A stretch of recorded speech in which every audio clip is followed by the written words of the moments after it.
Le 8 juillet 2023, dans le minuscule hameau du Haut-Vernay, un drame d'une ampleur inédite venait bouleverser la France entière. La disparition inexpliquée du petit Émile Soleil, âgé 2 ans et demi, alors en vacances chez ses grands-parents. En quelques heures, le visage angélique de l'enfant se retrouvait placardé sur les écrans de télévision, les fils d'actualité, les réseaux sociaux. Une mobilisation exceptionnelle était lancée. Les habitants, les gendarmes, les drones, les maîtres chiens. Tous ont arpenté les reliefs escarpés de cette vallée des Alpes de Haute-Provence dans l'espoir de le retrouver. Mais très vite, l'angoisse a laissé place à une sidération douloureuse. Aucune trace de l'enfant. Et le silence ? 2 années ont passé et le mystère, malgré les avancées de l'enquête, reste entier. Le 30 mars 2024, une randonneuse découvre un crâne d'enfant à quelques centaines de mètres du hameau. La confirmation est brutale, il s'agit d'Émile. Les espoirs de retrouvailles s'effondrent. La piste de l'accident est écartée. Les analyses révèlent un traumatisme facial et une mise en scène macabre. Le corps a été déplacé. Depuis, la douleur des parents s'est muée dans une ville natale obstinée de vérité. Dans un communiqué transmis au Figaro ce mardi 8 juillet 2025, 2 ans jour pour jour après la disparition d'Émile, Marie et Colomban Soleil prennent la parole. Une parole rare, sobre, digne. Ils disent leur dévastation, leur solitude, leur foi malmenée. Et surtout, ils réaffirment leur besoin inaltérable de justice. Il a fallu apprendre à survivre sans lui, écrivent-ils. Ces mots poignants sonnent comme un cri étouffé. À travers eux, c'est toute une France encore bouleversée qui tente de comprendre. L'affaire Émile ne relève plus seulement du fait divers. Elle est développée une blessure collective, une énigme nationale, un appel à la mémoire, à la décence et à la vérité. Le samedi 8 juillet 2023 devait être un jour comme les autres dans le hameau du Haut-Vernay. Une enclave discrète nichée dans les hauteurs des Alpes de Haute-Provence. Ce village tranquille, accessible par une seule route sinueuse, offrait un décor de carte postale. Chalet en pierre, silence d'altitude, sentiers de randonnée, quelques dizaines d'âmes vivant là à l'année, loin du tumulte du monde. C'est dans ce cadre idyllique, quasi immobile, que le drame s'est noué. En début d'après-midi, Émile, 2 ans et demi, disparaît subitement alors qu'il joue à l'extérieur, sous la surveillance supposée de plusieurs adultes. Quelques minutes d'inattention, un battement de cœur, puis plus rien. La nouvelle de sa disparition se propage d'abord localement. Les voisins, les amis, la famille se mettent à sa recherche. Les autorités sont alertées en urgence. Dès le soir même, les premières battues sont organisées. Très vite, c'est une armée de gendarmes, de secouristes et de bénévoles qui sillonnent les alentours. Le terrain est escarpé, le relief rend les recherches difficiles. L'angoisse monte. Les images aériennes, les témoignages des habitants, les reconstitutions du dernier moment où Émile a été aperçu, tout est passé au crible. Mais rien n'émerge. Aucun cri, aucune trace, aucune chute. Le sol semble s'être ouvert pour engloutir l'enfant. Ce mystère insoutenable frappe au cœur de la société française. Comment un tout petit peut-il disparaître en plein jour, dans un périmètre aussi restreint, sans témoin, sans bruit, sans indice? La douleur de la famille Soleil devient celle de tout un pays. Les messages de soutien affluent. Les chaînes d'information ouvrent leurs journaux sur l'affaire. Chaque jour qui passe creuse l'incompréhension. Très tôt, la thèse de l'accident s'érode face au manque d'éléments concrets. Une piste criminelle, un enlèvement, un geste fou, les hypothèses se multiplient, mais aucune ne prend forme de manière convaincante. Et toujours cette question, où est Émile? Le traumatisme est d'autant plus profond qu'il frappe un lieu que l'on croyait à l'abri. Le Haut-Vernay, réputé pour sa tranquillité et son éloignement, devient malgré lui le centre d'une affaire nationale. L'atmosphère change, la suspicion s'installe. Derrière les volets clos, chacun s'interroge. Certains fuient les caméras, d'autres cherchent à comprendre. Dans ce huis clos alpin, l'absence d'Émile devient pesante. Elle hante les ruelles, les sentiers, les regards. Pour Marie et Colomban Soleil, la disparition de leur fils est un effondrement intérieur. Leur vie bascule dans un vide abyssal. Il n'y a pas de corps, pas d'explication, pas de sépulture, juste l'attente. L'attente, interminable, impensable, d'un signe, d'un espoir, d'un retour. Ils refusent de parler, ils prient, ils s'accrochent. Et pendant que le pays scrute la moindre évolution de l'enquête, eux vivent l'insoutenable. Continuer à respirer alors que l'essentiel leur a été arraché. Les jours ont passé, puis les semaines, puis les mois, et toujours aucune réponse, aucun indice décisif, aucun suspect, aucune trace d'Émile. Pour Marie et Colomban Soleil, chaque matin est un supplice. Comment vivre quand l'incertitude dévore tout? Comment continuer à avancer quand l'imaginaire ne cesse de rejouer toutes les hypothèses? Ils ne savent de pas ce qu'il s'est passé. Ils ne savent de pas s'il a souffert. Ils ne savent de pas quand, ni comment. Ce flou est une torture, un poison lent qui ronge les entrailles. Le Haut-Vernay, qui avait été le théâtre de vacances familiales heureuses, devient un territoire figé par l'absence. Les parents retournent chez eux, loin du hameau, loin des micros et des regards. Ils choisissent le silence. Ils ne s'expriment plus. Ils confient leur douleur à la prière, à la méditation, au souvenir. Leur avocat, M. Jérôme Triomphe, devient leur voix dans les rares moments où il faut répondre. Pour eux, parler serait ajouter de la souffrance à la souffrance. Rien ne sert d'expliquer ce que nul ne peut comprendre. Ils sont devenus des fantômes debout, survivant dans un monde dont la lumière s'est éteinte. L'enquête, elle, continue mais sans avancée spectaculaire. Les gendarmes de la section de recherche de Marseille travaillent sans relâche, mais se heurtent à l'opacité de ce drame. Aucune piste solide ne s'impose, les rumeurs fusent, certaines folles, d'autres malveillantes. La famille Soleil devient la cible d'un voyeurisme malsain. Certains les accusent, d'autres les jugent. Le poids du soupçon vient s'ajouter à la douleur. C'est la double peine que dénonceront plus tard les parents. Être à la fois victime et exposé, endeuillé et disséqué. Face à cette épreuve, Marie et Colombin s'accrochent à leur foi. Cette foi catholique, qui leur avait jusque-là offert une boussole dans la vie, devient un refuge, mais aussi un facteur d'incompréhension pour beaucoup. Leur pudeur choque, leur silence interroge. Leur posture calme face aux caméras dérange. On attendrait d'eux des larmes en direct, des cris, des déclarations. Mais eux ne jouent pas ce jeu. Ils vivent leur drame dans l'intimité du deuil. Et cette discrétion est mal interprétée. Comme si, en France, une mère ne pouvait souffrir qu'en pleurant devant les caméras. Dans cette attente longue et silencieuse, les parents d'Émile apprennent à survivre. Ils se lèvent sans certitude. Ils espèrent sans illusion. Ils prient sans relâche. L'enfant qu'ils ont aimé, bercé, élevé pendant 2 ans et demi, est parti sans adieu. Mais il reste présent partout, dans chaque photo, chaque rire d'enfant entendu, chaque battement de cœur. Émile est là dans l'absence même. Le 30 mars 2024, à la veille du week-end de Pâques, un événement brutal vient rompre des mois d'attente silencieuse. Une randonneuse, venue arpenter les sentiers boisés aux abords du hameau du Haut-Vernay, découvre un crâne d'enfant à la lisière d'un sous-bois, à quelques centaines de mètres seulement du lieu de la disparition. Très vite, les forces de l'ordre sont alertées. L'ADN confirme ce que tous redoutaient. Il s'agit bien d'Émile. Pour les parents, ce moment marque une rupture, une étape indicible. Jusque-là, malgré l'insupportable incertitude, il restait un espoir, aussi infime soit-il. Cette découverte l'anéantit, la réalité s'impose avec une violence inouïe. Émile est mort. Leurs prières de retrouvailles s'éteignent dans une douleur sans nom. Le deuil peut à peine commencer, tant les circonstances entourant cette découverte sont, elles aussi, porteuses d'horreur. Les analyses médico-légales ne laissent que peu de place au doute.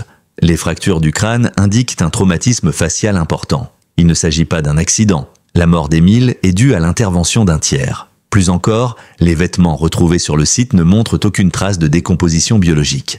L'enfant ne les portait pas lorsqu'il est mort. Pire encore, les restes du corps ont été déposés là récemment, bien après la disparition. Autrement dit, Émile n'est pas mort à l'endroit où il a été retrouvé. Le corps a été déplacé, peut-être même caché pendant des mois. Cette révélation agit comme un électrochoc. Elle efface définitivement la possibilité d'un égarement, d'une chute accidentelle, d'une mauvaise rencontre fortuite. Le crime devient évident.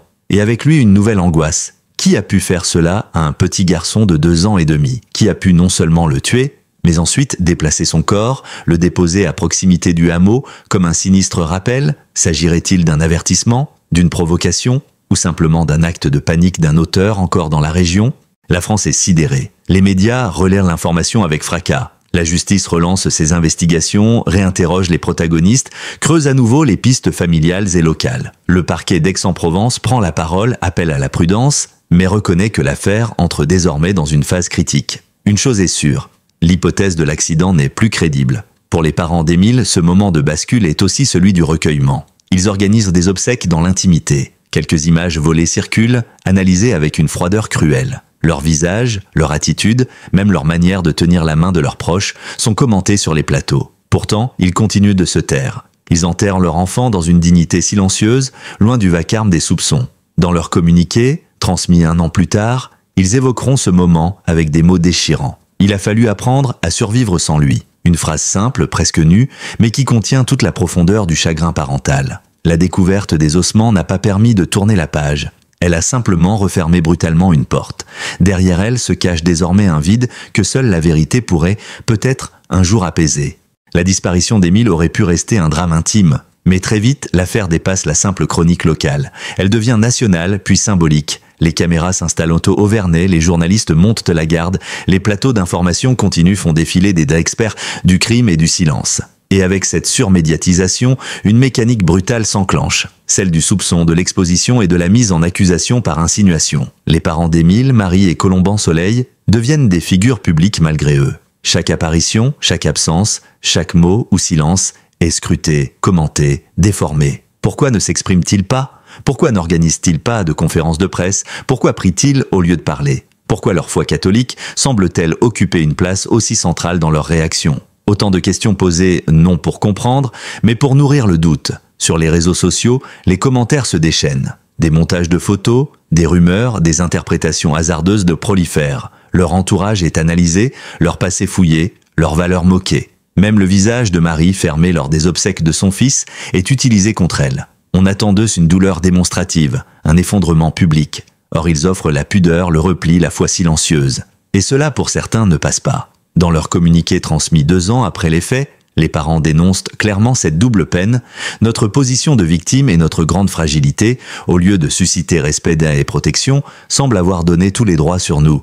Ces mots traduisent un sentiment d'humiliation. Non seulement ils ont perdu leur fils, mais ils ont vu leur intimité piétinée, leurs convictions jetées en pâture, leurs souffrances jugées selon des codes médiatiques absurdes. Leurs choix de vie sont devenus objets d'opinion. Leur manière d'éduquer, leur appartenance religieuse, leur discrétion, leurs liens avec certaines figures publiques ont été interprétés comme autant d'indices. On les a placés dans une étrange case, celle de victimes suspectes. Une catégorie à part que la société contemporaine peine à traiter avec justesse. Trop digne pour inspirer la compassion, trop pieux pour rassurer, trop discret pour apaiser les soupçons. Cette exposition constante les a enfermés dans un rôle qu'ils n'avaient pas choisi, celui de parents endeuillés jugés au tribunal de l'émotion publique. Un tribunal sans règles, sans avocat, sans recours, où chaque geste est une preuve ou une offense. Face à cela, Marie et Colomban Soleil ont tenu bon. Ils ont opposé le silence au bruit, la foi au cynisme, la dignité à la suspicion. Leur souffrance n'est pas un spectacle. Leur quête n'est pas un cri. C'est un murmure profond et douloureux qui refuse de céder à la violence médiatique. Dans une société qui exige des larmes visibles et des récits télévisés, il rappelle que certains deuils se vivent dans le silence.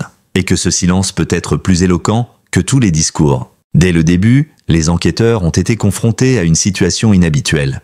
Une disparition sans témoin direct, dans un hameau clos, au cœur d'un environnement restreint. Le petit Émile s'était volatilisé à quelques pas de la maison de ses grands-parents, un espace que tout le monde connaissait, surveillé de près par une famille nombreuse. Comment un enfant de 2 ans et demi aurait-il pu s'évaporer sans que personne ne voie, n'entende, ne remarque quoi que ce soit? Très tôt, l'idée que l'auteur connaissait les lieux s'est imposée. Les gendarmes de la section de recherche de Marseille ont exploré toutes les pistes. Les riverains ont été interrogés, les alentours fouillés, les trajets reconstitués. Des experts en géolocalisation, en analyse comportementale, en téléphonie mobile ont été mobilisés. Pourtant, pendant des mois, rien ne permet de faire avancer l'enquête de façon décisive. L'absence de corps, d'armes, de scènes de crime plonge les investigations dans une impasse. La découverte du crâne, en mars 2024, redonne un souffle à l'enquête. Les analyses post-mortem écartent définitivement l'accident. La thèse criminelle s'impose. Traumatisme facial, vêtements déplacés, corps non décomposé sur place.